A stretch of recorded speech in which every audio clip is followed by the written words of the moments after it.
Ahora sí, Juan capítulo 13, dicen los escritores, los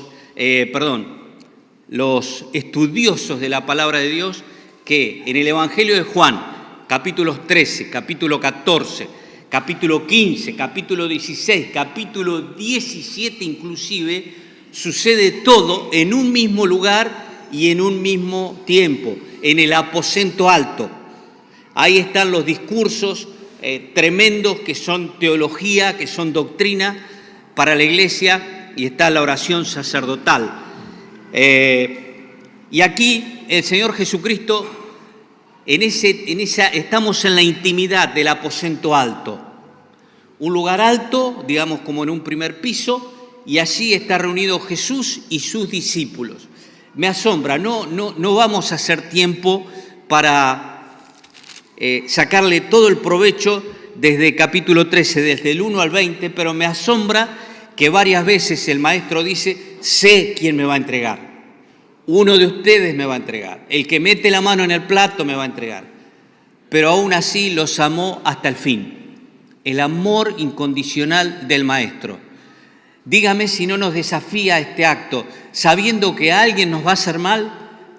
No, lo alejo de mi vida. No, el Señor los amó, a Judas inclusive, los amó y los amó hasta el fin.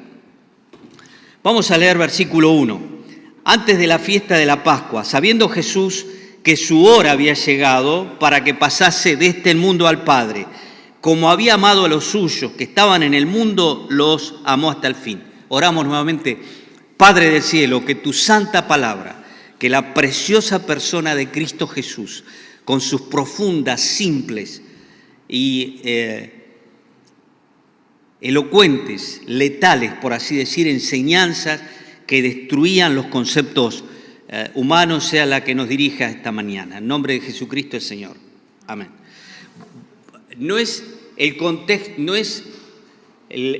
Expositivamente, no es lo que está queriendo comunicar el Señor Jesucristo en estos pasajes, pero sí tomamos una lección tremenda. Preguntamos, ¿qué es la muerte para Cristo Jesús? Y aquí está la respuesta. ¿Se acuerdan que varias veces Juan 2, ¿qué le dijo? La mamá del Señor le dice, no tienen vino. ¿Y el Señor qué le dijo? ¿Qué tienes conmigo, mujer? Aún no ha llegado mi hora. Luego el escritor dice, sabiendo Jesús que su hora no había llegado. Cuando llega el clímax en la cruz, previo a la cruz, el que dijo, esta es vuestra hora y la hora de las tinieblas, la potestad de las tinieblas. El Señor sabía la hora, los tiempos. Pero acá dice, note lo que le dice, sabiendo Jesús que su hora había llegado, ¿qué es la muerte para Cristo? Este texto nos lo dice, para que pasase de este mundo al Padre. Y si yo tengo a Cristo, ¿qué es la muerte para mí? Pasar de este mundo al Padre. Así de sencillo, así de profundo, así de elocuente es el concepto de muerte para el cristiano. Un hermano dijo en el velorio de mi suegro, cambió de domicilio. José cambió de domicilio. ¿Qué es la muerte para el cristiano? Pasar de este mundo al Padre. Estábamos viendo el otro día en familia una cultura, donde mostraba la cultura de algunos pueblos, y entre ellos unos que hacen danza cuando se muere alguien. Lo despiden con fiestas y hay largas colas hasta el cementerio. Y bueno, de ahí salen estos de la musiquita también que llevan los ataúdes, que los despiden con fiesta.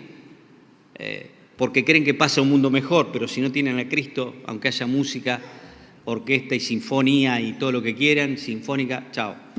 Cristo es el Salvador. Bien, habiendo llegado, sabía que llegó su hora. Alguien que no está en comunión con Dios, como el caso del rey Ezequías. Ezequías tenía una enfermedad de muerte. Dice la Biblia que el rey volteó el rostro a la pared, lloró pegado a la pared y Dios tuvo compasión de él y le dio 15 años más de vida. El peligro de no aceptar los tiempos de Dios. en ese tiempo le nace Manasés. Manasés fue uno de los reyes más paganos, impíos e idólatras. Y todo el pueblo se fue a Israel, se fue tras los ídolos, y muchos murieron culpa de la idolatría de Manasés. Lección de aquel que no sabe retirarse a tiempo. Pero aparte, aunque no sepa retirarse a tiempo, Eclesiastés 8:8 es bien claro. Dice que no hay, hablando de la muerte, no hay armas para tal batalla. Hablando de la muerte, no hay armas. Cuando llegó la hora de morir, la ciencia puede estirar un poco más, pero no revertir la muerte, cuando Dios ha dictaminado. Está establecido a todos los hombres que mueran una sola vez y después de esto, el juicio. Bien, dice, como había amado a los suyos que estaban en el mundo, los amó hasta el fin, inclusive Judas. Me encanta el amor incondicional de Cristo. Dice, y cuando cenaban, como el diablo ya había puesto en el corazón de Judas Iscariote, hijo de Simón, que le entregase. Ahora, brevemente, estamos aquí en una reunión íntima, en el aposento alto, donde se va a describir un cronograma de los eventos futuros. Y el diablo está metido en medio. Y Satanás pone en el corazón de Judas que le había de entregar. Esto es un gran misterio. Ahora, queridos hermanos, si hemos recibido a Cristo Jesús, la Biblia dice que somos sellados con el Espíritu Santo. El Espíritu Santo hace morada en el cristiano. No podemos ser poseídos. Ahora, Pablo escribe a los Efesios para que ya no andéis en la vanidad de vuestra mente cuando vivíais sin Dios. Podemos ser salvos, pero tener la cabeza hueca. Por eso es tan importante la lectura de la Biblia. La victoria está cuando leo la palabra de Dios y empiezo a pensar la palabra de Dios. Ahora, 13. Sabiendo Jesús que el Padre le había dado todas las cosas en las manos y que había salido de Dios y a Dios iba, ¿a dónde va el cristiano cuando muere? A Dios. Se le dice adiós. ¿Vieron? El adiós es... pero el cristiano puede decir hasta luego. La muerte en la vida del cristiano no es un punto, es una coma, continúa. Vamos a la casa del Padre. Y para ilustrar esto, uno ve el ataúd que baja, ve el pozo en el cementerio, ve el rostro tieso del muerto. Bueno, ahora con el COVID hasta ni se puede velar. Pero no ve el alma que vuela hacia la gloria. Y vemos esto cuando el Señor relata el rico y Lázaro. Dice que fue escoltado por los ángeles al seno de Abraham. Fue escoltado por ángeles al seno de Abraham. Así que cuando salimos del cuerpo, entramos al mundo espiritual, los ángeles nos están esperando. Y todos los seres queridos, por supuesto, Cristo Jesús. Hermanos amados, tenemos acá revelaciones en cuanto al futuro del cristiano bellísimo. Dice que sabiendo que a Dios iba. Si tienes a Cristo y te mueres, vas a Dios. Si no tienes a Cristo y te mueres, vas con Satanás al infierno. ¿Qué dijo Jesús? Apartado de mí, malditos, al fuego preparado para el diablo y sus ángeles. Esto es Biblia, no es un mensaje agresivo, es Biblia, es lo que Dios nos comunica. Cuando alguien ilustró la muerte del cristiano como un viaje, acá le vemos partir y lo despedimos con lágrimas. Y hace un viaje en barco. Pero si uno mira del otro lado, hoy tenemos la capacidad de ver porque hay, se puede transmitir en vivo. Pero si usted se va acercando al barco, o en el aeropuerto, o en el colectivo, va a ver que hay seres queridos, familiares que están del otro lado esperando. Y nosotros acá lloramos, pero del otro lado hay alegría por el encuentro de los queridos, de los amados. Me encanta el himno que dice, meditad en que hay un hogar donde van para siempre a morar los creyentes en Cristo Jesús. Más allá, más allá, más allá, meditad de que hay un lugar, en el alto palacio de Dios. Hermanos, qué bendición haber recibido a Cristo. ¿Te das cuenta que no es religión? Es la vida, es la razón de ser del ser humano. Usted no está invirtiendo tiempo en una religión. Usted está preparándose para darle gloria a Dios y para encontrarse con su Salvador. Y en la medida que vaya creciendo cada día, dice, porque amplia y grandiosa entrada le será otorgada. Bien, pero vamos al texto. Dice, ¿qué estaban haciendo? Cenando. 4. Se levantó de la cena. Me impactó esto.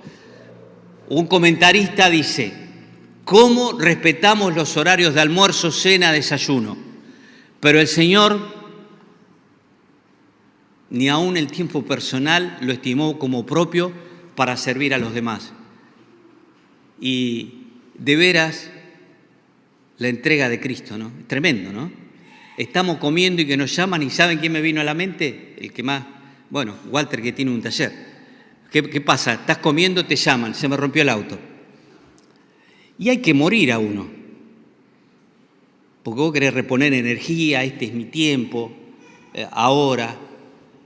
O Kenny, que hace Uber, estás comiendo, puede venir, necesito. Y así cada uno con lo suyo. Pero cuando el Señor se levantó de la cena y empezó a servir. Dice, se levantó y se quitó su manto. Y tomando una toalla, se la ciñó. Luego puso agua en un lebrillo y comenzó a lavar los pies de los discípulos y a enjugarlos con la toalla que estaba ceñido. Esta es una lección tremenda. Imaginen esta escena. El Hijo de Dios, aquel que atraía multitudes, aquel cuyas palabras personas quedaban admiradas, dejaban todo y le seguían.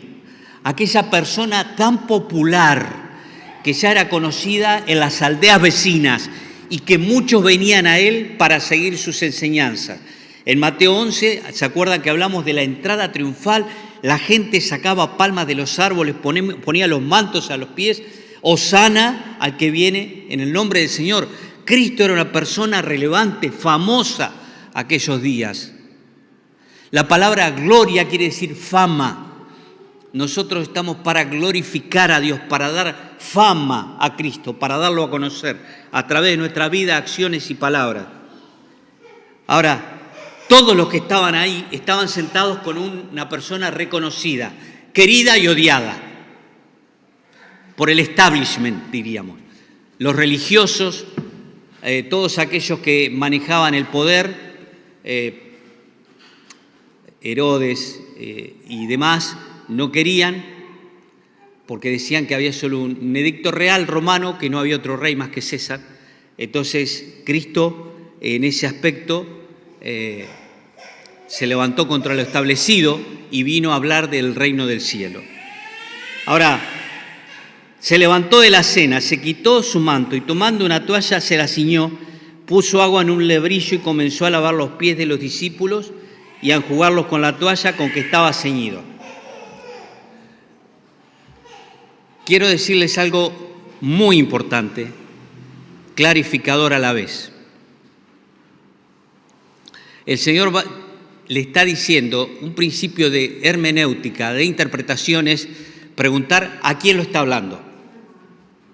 Segundo, Pablo escribe para que si tardo sepas cómo debes conducirte en la iglesia de Dios, en la casa de Dios que es la iglesia del Dios viviente.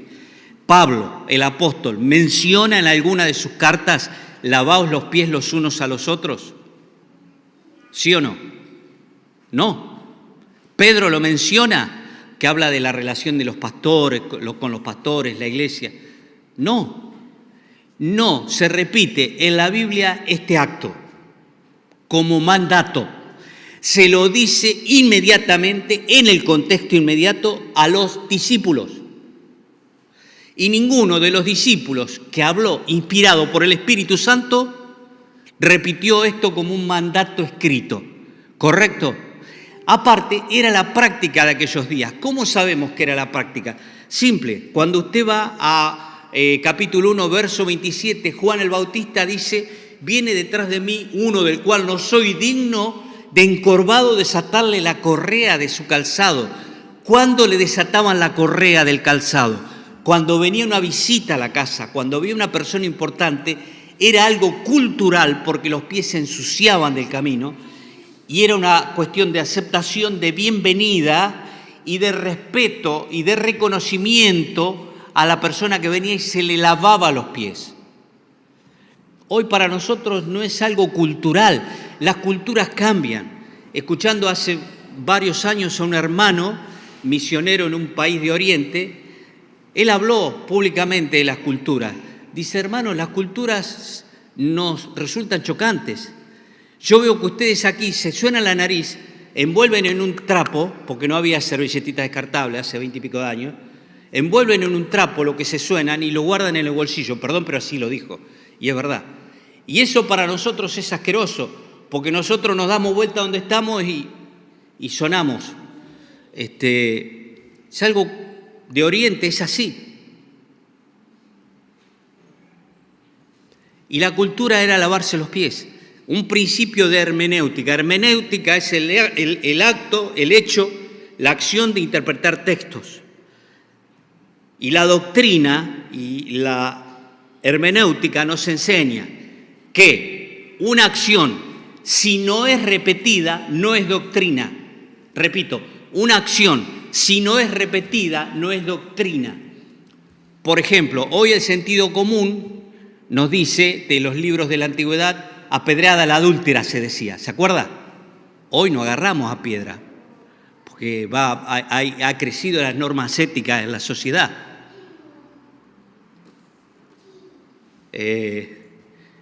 Fueron usanzas, algunas para nuestra cultura incomprensibles, pero que fueron en ese acto y ya. Porque de nada sirve, aunque instrumentemos. De acá, hermanos, el domingo que viene, antes de entrar a la cena, vamos a poner un lebrillo. ¿Qué es un lebrillo? Me olvidé explicarlo. Un lebrillo es una especie de lo que, digamos, recipiente o palangana, preferentemente ancho, no muy alto, y donde se pone agua. Toma una palangana de barro, un recipiente, lebrillo. Le pone agua y comienza a lavar los pies. Si nosotros decimos, bueno, a partir del domingo que viene, ponemos ahí delante un lebrillo y todos tenemos que lavarnos los pies los unos a los otros. ¿Usted cree que porque lo hagamos va a cambiar nuestro corazón? El corazón cambia de adentro hacia afuera, no de afuera hacia adentro. Es un acto externo, es algo que si lo hacemos es algo de por tradición y religioso. Y Dios no pide que nos lavemos los pies los unos a los otros. Sí que seamos humildes en las relaciones y el contexto nos indica que Cristo va a lo profundo del corazón y ahora lo vemos. Dice, comenzó a lavar los pies de los discípulos y a enjugarlos con la toalla con que estaba ceñido. Entonces vino a Simón Pedro. O sea, el acto, la acción es toma el lebrillo y se acerca a Simón. Simón, Señor, ¿tú me lavas los pies? Signo de pregunta. Respondió Jesús y le dijo, lo que yo hago, tú no lo comprendes ahora, mas lo entenderás después. Pedro le dijo, note lo que le dijo, no me lavarás los pies jamás. Aquí hay, rapidito, hay dos cuestiones. Mateo 11:29, el Señor dijo, aprended de mí que soy manso y humilde de corazón. Manso y humilde de corazón. Pedro era un loco. Me encanta Pedro. Pedro tenía que decir algo y le decía. Y era tan intempestivo que se olvidaba quién estaba adentro. El alfa y la omega, el principio y el fin, el rey de reyes, señor de señores, el que era, el que es y el que ha de venir. El gran yo soy, el Dios hombre estaba ante él y Pedro le dice, no, no me vas a lavar los pies. Ese es Pedro. Y uno lo entiende, porque Isaías es bien elocuente, Isaías 55:8 dice, así como son más altos los cielos que la tierra, así mis caminos son más altos, mis pensamientos son más altos que los vuestros. Filipenses 2, el Hijo de Dios no tuvo por usurpación ser igual a Dios, sino que se anonadó, se hizo nada. Y estando en la condición de hombre se humilló a sí mismo, haciéndose obediente hasta la muerte y muerte de cruz.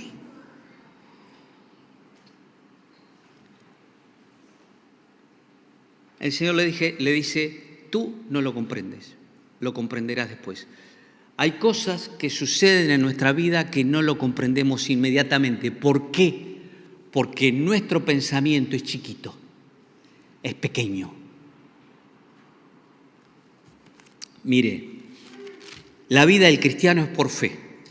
Hace algunos años un matrimonio querido estaban buscando quedar embarazados, tener un hijo, y ella quedó embarazada después de haber perdido 4 veces, 4 hijos. Cuando queda embarazada, el bebé ya llega prácticamente a término, pero nace muerto. Tremendo, estuvimos con ellos, tremendo. ¿Sabe cuál fue el resultado? Se enojaron con Dios. Se enojaron con Dios. Pero a alguien se le ocurrió hacer un análisis al bebé. Y el bebé iba a tener tenía una enfermedad congénita muy grave. Iba a tener poca calidad de vida, poquísima calidad de vida. Y cuando se enteraron del análisis, dijeron, gracias Dios porque nos libraste. Y hablando, ¿no? Pensando, ¿qué pasa si no se hubiesen enterado del análisis, del resultado? Sabe que Dios tuvo misericordia de ellos y permitió que se enteren. Pero Job dice que Dios no da cuenta, no da razón de ninguno de sus actos. La criatura tiene que reconocer que Dios es Dios. Y cuando las criaturas de Dios reconocemos que Dios es Dios, nuestro corazón cambia, aunque las circunstancias sean difíciles y las inesperadas, porque Dios siempre tiene un plan y nosotros, mentes chiquitas, jamás vamos a comprender su mente infinita. Lo que hago no lo entiendes, dijo el Señor. Pedro le dijo, no me lavarás los pies jamás. Jesús le respondió, si no te lavare, note la categoría de Cristo, la firmeza de Cristo. Si no te lavare, no tendrás parte conmigo. Si no te lavare, no tendrás parte conmigo. Yo quiero servir al Señor, me junté, sí, así. No, pará. Primero tenés que casarte, dice el Señor. ¿Sí o no? Dios es un Dios de orden. Yo quiero servir al Señor, sí, pero todavía no pude dejar el cigarrillo. No, pará. No es activismo, no es actividad.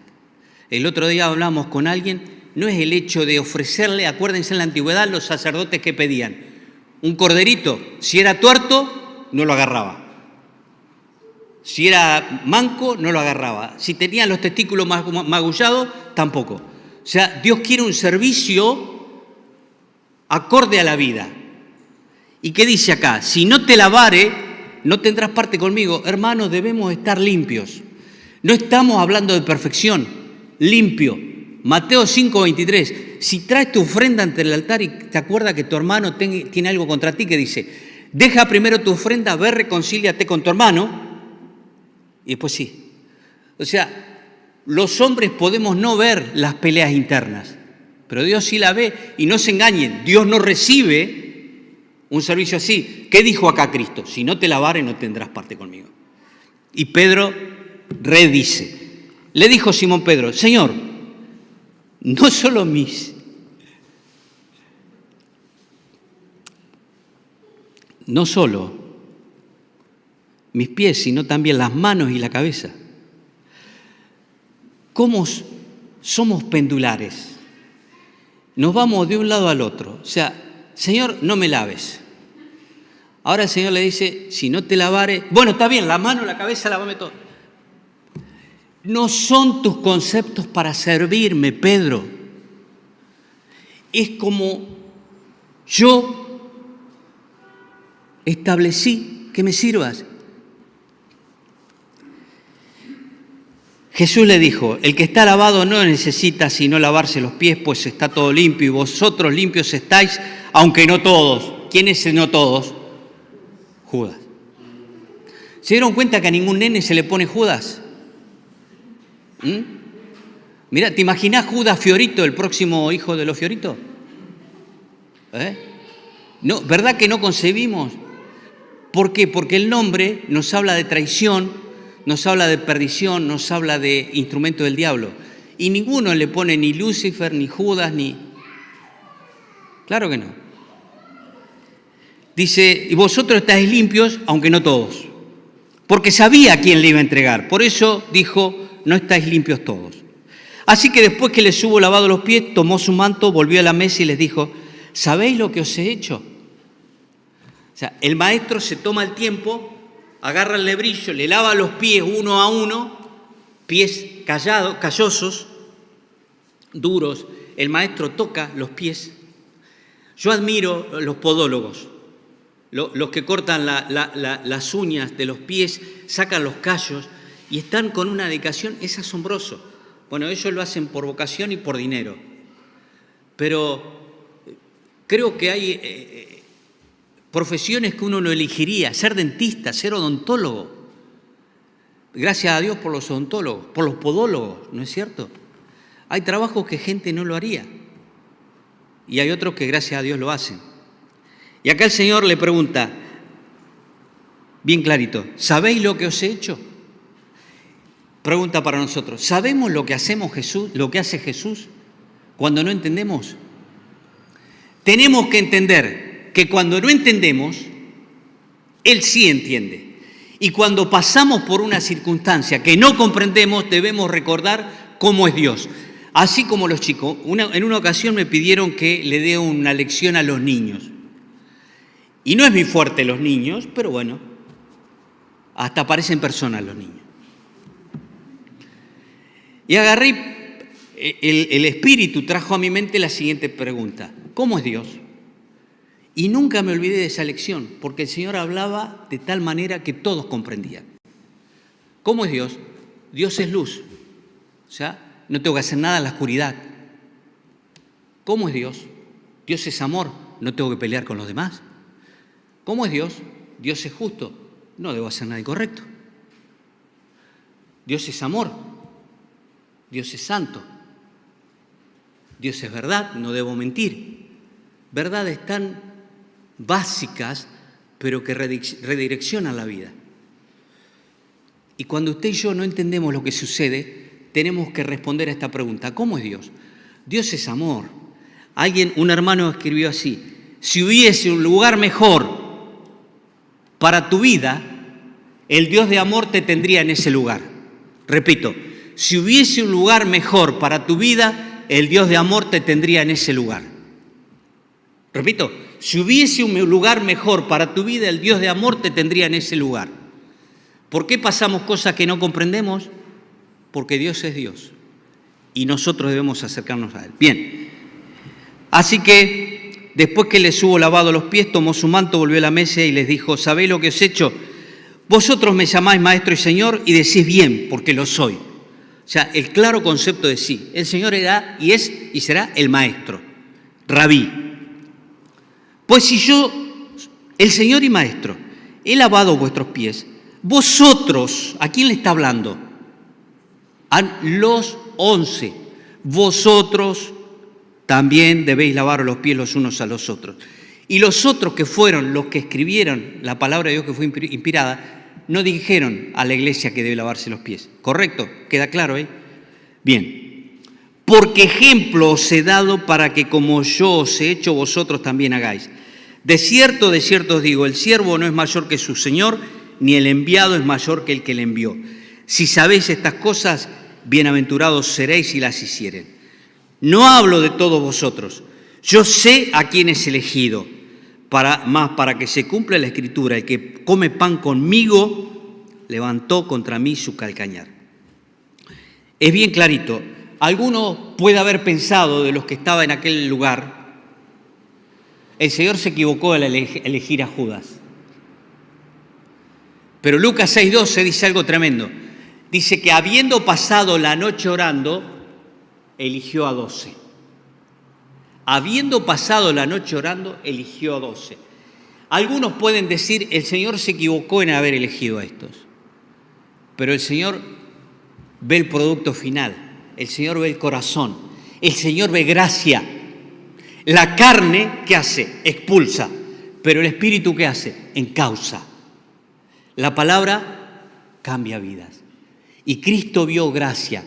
Ah, este es un bocón, pero va a ser un instrumento para la... Y fue el que abrió la predicación del Evangelio en Hechos capítulo 2. Hermanos queridos, el Señor sabe lo que hace, aunque nosotros no entendemos. El Señor nos dio el ejemplo. Preguntamos, ¿qué es humildad? Filipenses nos responde, ninguno tenga más alto concepto de sí que el que debe tener. ¿Qué es orgullo? Tener más alto concepto de sí. O sea, porque soy abogado, porque tengo tal profesión, porque tengo dinero, porque soy alto, porque soy esto. No tiene nada que ver. Todo eso va a desaparecer con la muerte. Hoy debemos tener a los demás como superiores a nosotros. Yo no sé lo que hicieron la colimba, pero cuando te hablaba un superior en la colimba, prestabas atención, todos los sentidos, se te salían los ojos prácticamente y te agrandaban las orejas para escucharlo. Debemos estimar a los demás como superiores a nosotros mismos. Y cuidadito de hablar con un superior, porque en general está escuchando. La murmuración la reprueba a Dios. Entonces, el Señor sabe lo que hace, el Señor sabe cuando eligió a Judas. Simplemente les describo que hicieron, dice que contrataron una empresa que hace encuestas y le dijeron, queremos hacer un proyecto y elegimos a algunas personas para que este proyecto permanezca en el tiempo durante muchos, muchos años. Pero los que van a comenzar este proyecto son estas 12 personas y estas personas tienen este perfil. Resumiendo, luego de haber entrevistado a las personas, haber visto su perfil psicológico, profesional, ellos de todos dijeron, hemos encontrado a todos falencias y reprobados, pero hemos encontrado a uno solo de aquella empresa que usted quiere iniciar, que es apto. Dice, porque es una persona muy pensante, muy lúcida, muy aguda en sus principios, muy ágil en su razón. Su nombre es Judas Iscariote. De los otros 12 no podemos asegurarle ningún éxito en su empresa. Y era como que si Dios quería comenzar una empresa que hubiese hecho un perfil psicológico de cada uno de los apóstoles. Y la razón eligió a Judas, y Judas terminó rechazándolo. Y el Señor, después de orar, eligió a Judas. Eligió a los 12, y entre los 12 estaba Judas, porque era el hijo de perdición. Hermanos, Dios sabe lo que hace, aunque no lo comprendamos. Y aun cuando elige un Judas, como lo hizo, Dios sabe. Chicas, no elijan un Judas, por favor. No estamos hablando de eso. Que el Señor nos bendiga y que pueda ser una realidad lo que dice el verso 19. Desde ahora os lo digo antes que suceda, para que cuando suceda creáis que yo soy. De cierto os digo, el que recibe al que yo enviare, me recibe a mí, y el que me recibe a mí, recibe al que me envió. Si hemos recibido a Cristo, recibimos a Dios, quien envió a Cristo. Que el Señor nos bendiga para que seamos de aquellos que comunican el Evangelio en la bendita persona de Cristo, porque no hay otro Evangelio. Y que podamos, de todo corazón, ser humildes de corazón. Es tremendo, ¿no? Mateo 11, 29, aprended de mí, que soy manso y humilde de corazón. ¿Sabe que en el reino de los cielos perder es ganar? Bueno, está bien, te dejo ganar. ¿Querés tener razón? Tenela, pero no discuto más. ¿Te parece que es así? Hacelo. Yo no te voy a cambiar. No estoy para cambiarte. Estoy para decirte lo que Dios dice y vos para decirme a mí lo que Dios dice.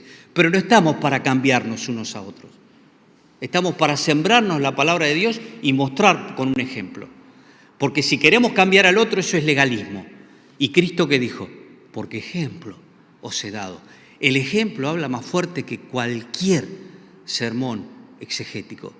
La vida, Pablo dice en 2 Corintios 3, ustedes son cartas escritas. Que el Señor nos bendiga y podamos vivir con humildad como Cristo vivió, sirviendo desinteresadamente y gozándonos en que si morimos, vamos a Dios. El Señor nos bendiga. Esperamos que cada uno de los oyentes diga, si me muero, voy al cielo. ¿Por qué? ¿Porque soy evangélico? No, porque tengo a Cristo en mi corazón. El Señor nos bendiga.